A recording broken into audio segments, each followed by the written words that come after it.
Guys, ഇന്ന് നമുക്ക് വേഗത്തിലൊരു car ഉണ്ടാക്കിയാലോ. ആദ്യം ഇങ്ങനെ പിടിക്കുക, അത് കഴിഞ്ഞ് ഇങ്ങനെ ചെയ്യുക. ഇപ്പറേ അതേപോലെ ഇങ്ങനെ പിടിക്കുക, ഇങ്ങനെ ചെയ്യുക. അത് കഴിഞ്ഞ് ഇങ്ങനെ തിരിച്ചിട്ട് ഇവിടെ ഇങ്ങനെ ചെയ്യുക. അത് കഴിഞ്ഞ് ഇപ്പറേ ഇതേപോലെ തന്നെ ചെയ്യുക. അത് കഴിഞ്ഞിട്ട് ഈ എൻഡ് ഭാഗം ഇതിനകത്തേക്ക് ഇടും.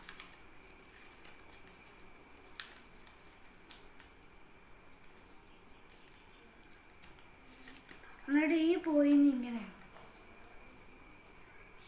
അത് കഴിഞ്ഞ് ഈ ഭാഗം ഇങ്ങനെ മടക്കണം.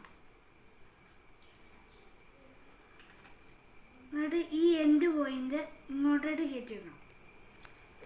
ഇപ്പറേ അതേപോലെ തന്നെ. നമ്മുടെ ചെറിയ കാർ ഇതാ റെഡി. ഈ വീഡിയോ ഇഷ്ടമായെങ്കിൽ ലൈക്ക് ആൻഡ് സബ്സ്ക്രൈബ്.